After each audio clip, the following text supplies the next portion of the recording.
Hey, y'all, Tim Miller from the Bulwark here. You know, if my old friend, my old colleague, Elise Stefanik, gets brutally booed multiple times at a local event, you know, we got to do a video about it. Old Elise, you might remember her as having been the moderate anti-Trump congresswoman. She didn't like Trump so much she wouldn't even say his name up until like 2018, who then turned full MAGA, sucked up to Trump, did everything possible to garner his goodwill, endorsed him early, even after the insurrection.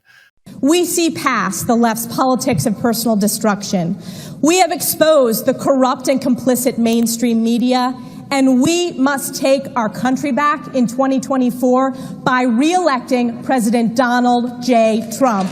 Gets nominated to be the UN ambassador, and then oops, Donald had to pull it back. And I said, Lise, would you do me a favor? We cannot take a chance. We have a slim margin. Because Donald only cares about Donald, and he needed the vote in the House, and they were worried that they might lose the seat, and they couldn't get past the only one big bill that they were going to pass. So anyway, so Lise is back in Congress. Haven't heard as much from her.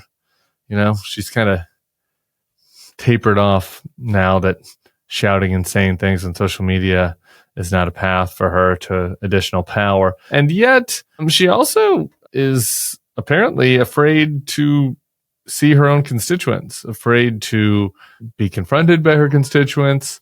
According to some of her constituents, like her office doesn't even respond to them. Like she is treated like she is some royalty on high who should not deign to have to respond to complaints from the people that she's there to represent, right? Because in Elise's mind, she only represents MAGA voters, I guess. She does not like a representative for voters. It's a pretty dark and ugly view of the world that Elise has these days. And it's kind of reflected in how she looks and sounds. It's one of those things where the inside dark is reflected on the outside. But I wanted to show you some of the highlights from this because I got a kick out of it. And she deserved it. So let's take a look. Our Congresswoman from New York 21, Elise Stefanik.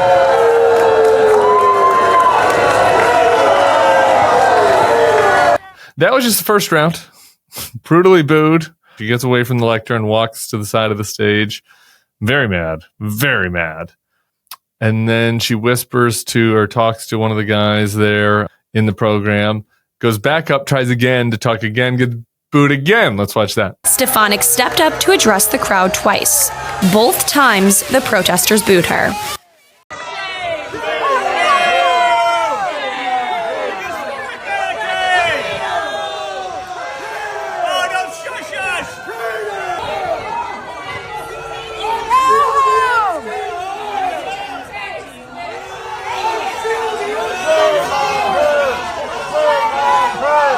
Ooh. That's a shame. That is a shame, Elise Stefanik. So she got the double boo, pushed off the stage. And I got to tell you, the complaints that her constituents have are legit. Let's just play one of them. Here's a local report by WPTZ. Shout out to WPTZ up there in upstate New York. Well, Elise has not shown up in our district in months and months. She won't hold a town hall. She won't take questions. She's never at her office. People show up at her office constantly, doors closed. They won't even, her representatives, her employees won't talk to her constituents. So this was the first appearance and opportunity we had to just let her know that we're unhappy. So as you see there, I mean, obviously, who knows about all of those voters? Maybe some of them were never Trumpers like me or like Elise was at one point. A lot of progressives out there for sure, a lot of liberals. But they have legit complaints. You know, they don't want ICE menacing people in their neighborhoods, and they want a representative who actually engages with them. Like, this is what happens when you decide that you no longer represent your entire district and you only represent the handful of sycophants that are obsessed with Donald Trump and that are part of your little cult.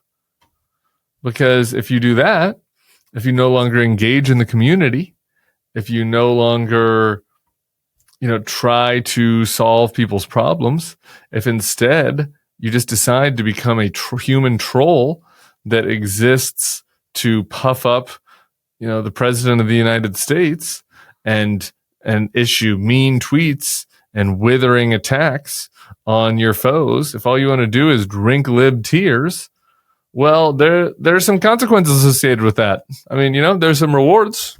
She got elected to Congress. She can get invited to the Naval Observatory anytime she wants. I bet JD'd have her over. He's not doing anything. So, there are plenty of benefits. She got nominated for something. She might get nominated for something again when the math changes in the House, if and when the math changes in the House. So, you get stuff by being a sycophant. You get political power within Washington. But you also lose some stuff by becoming a sycophant, right? By becoming a nasty troll. You lose your connection to the people you're supposed to represent who didn't vote for you. You lose your ability to go into nonpartisan spaces and be a serious person, right? Like once you've beclowned yourself, once you put on the clown nose, you can't then decide, well, okay, I get to take the clown nose off when I want to, and you have to respect me. When I come to this, event that honors a public servant that preceded me, who has passed on, and we have a bipartisan gathering where people come here to honor this person.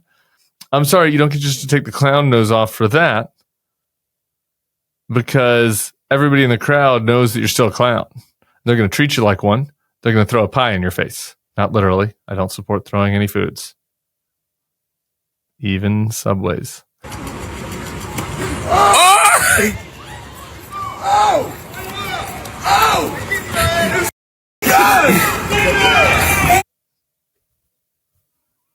Sticking by that on the record, but... This is an ad by BetterHelp. These days, it feels like there's advice for everything. Cold plunges, gratitude journals, screen detoxes. But how do you know what actually works for you? With the internet and information overload about mental health and wellness, it can be a struggle to know what's true and what actions to take these days. Using trusted sources and talking to live therapists can get you personalized recommendations and help you break through the noise. A lot of people think to themselves, I've never felt like therapy was for me. I feel like the problems I'm dealing with aren't exactly therapy grade. But therapy isn't just for people who've experienced some major trauma. It can help you be your best, even through the normal slings and arrows that this crazy life throws your way. With over 30,000 therapists, BetterHelp is the world's largest online therapy platform, having served over 5 million people globally. It's convenient, too. You can join a session with a therapist at the click of a button, helping you fit therapy into your busy life. Plus, you can switch therapists at any time. As the largest online therapy provider in the world, BetterHelp can provide access to mental health professionals with a diverse variety of expertise. Talk it out with BetterHelp. Our listeners get 10% off their first month at betterhelp.com/bulwarktakes. That's betterhelp.com/bulwarktakes. So yeah, that's what you suffer. You suffer, you become a clown to get power, and then you're a clown always.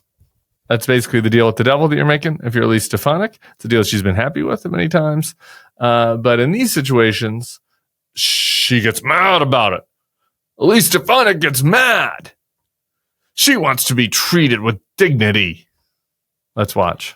Today's event was about honoring John Zerlo.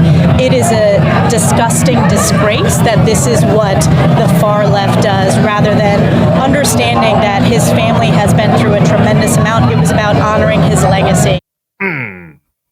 Those liberals, they have no respect. You didn't do anything to garner respect. You didn't try to get their respect. You insult them. You dismiss them.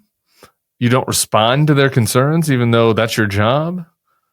You're mean and nasty. Sorry. It's not a respect, it's a two-way street. And if you're going to be a politician like Elise Stefanik, who sells out all of her past principles and just does unhinged social media posts and nasty statements about how awful all of her political foes are, well, then they're gonna respond in kind. Sorry. So that's it. Should we watch the booze one more time? Why don't we watch the booze one more time? Our Congresswoman from New York 21, Elise Stefanik.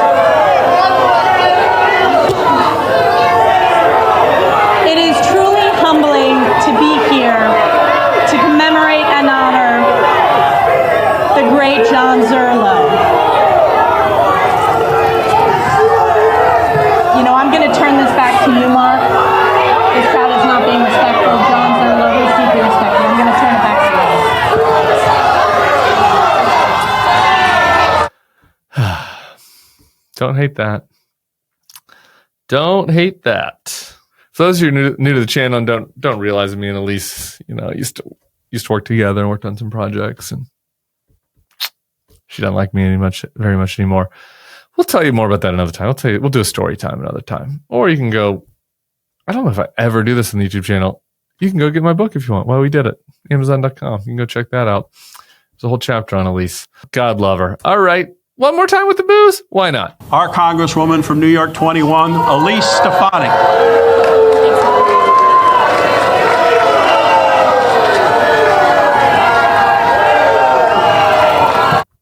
Okay. We deserve it. We deserve it. All right. That's it. Elise Stefanik getting some heat back in the district. Finally pokes her head out of the groundhog hole, and the people don't like her none too much. Subscribe to the feed. We give you a nice mix of this. We give you a little schadenfreude. When bad people suffer bad results, we tell you about that. We talk about the concerning things that are happening in our country as well. We have serious conversations. It's just the whole panoply. We touch all the bases. So subscribe to the feed. Tell your friends. We'll be seeing you soon.